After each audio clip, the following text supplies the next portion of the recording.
Hello everyone, welcome back to our channel. এই মুহূর্তে তোমাদের জন্য কিন্তু একটা বিরাট আপডেট রয়েছে। অন্নপূর্ণা ভান্ডার প্রকল্পে ফর্ম ফিল আপ কিন্তু স্টার্ট হয়ে গেছে।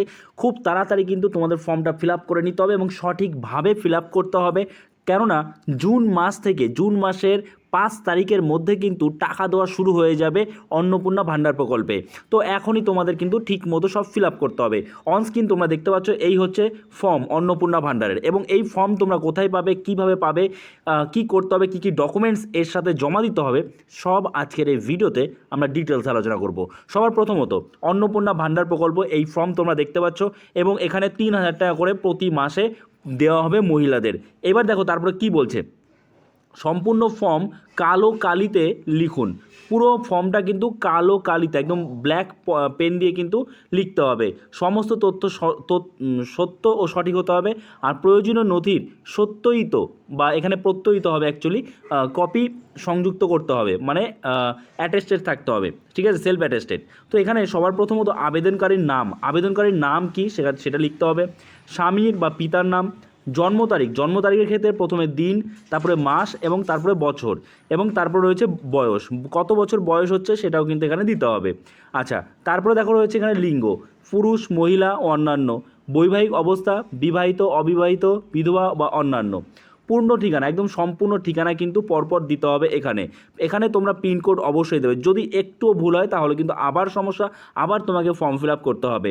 মোবাইল নম্বর অবশ্যই সবসময় অ্যাক্টিভ মোবাইল নাম্বার দেবে, এবং যে মোবাইল নাম্বারের সাথে ব্যাংক অ্যাকাউন্ট লিঙ্ক রয়েছে সেই মোবাইল নাম্বারটাই দেবে, এবং তার সাথে এই যে আধার কার্ড নম্বর, তোমার ব্যাংকের অ্যাকাউন্টের সাথে যেন আধার কার্ড নাম্বার লিঙ্ক থাকে, তা না হলে কিন্তু টাকা পাবে না, ঠিক আছে। আচ্ছা, তারপরে দেখো কি রয়েছে। যদি লিঙ্ক না করে থাকো তাড়াতাড়ি লিঙ্ক করে নাও, ওকে। তো আধার কার্ড নং এবং মোবাইল নং এই দুটো যেন ব্যাঙ্ক অ্যাকাউন্টের সাথে লিঙ্ক থাকে।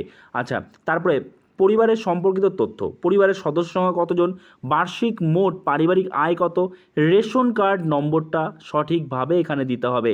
এখানে রেশন কার্ডের ধরন AAH, AY, PHH, SPHH। তো কোন ধরনের রেশন কার্ড সেটা এখানে টিক মার্ক দিতে হবে। আবার BPL বা অন্তর্দয় কার্ড নং যদি থাকে তাহলে সেটা এখানে দিতে হবে।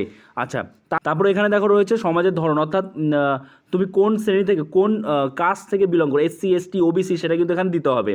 বর্তমান পেশা, বর্তমানে কোনো কাজ করো, যদি কাজ করো তাহলে হ্যাঁ, না করলে না।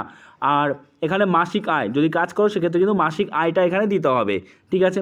তারপরে ব্যাংকের নাম অবশ্যই এই জায়গাটা খুব ভালোভাবে ফিল আপ করতে হবে, একটুও যেন ভুল না হয়। অ্যাকাউন্ট নাম্বার ঠিকমতো দিতে হবে।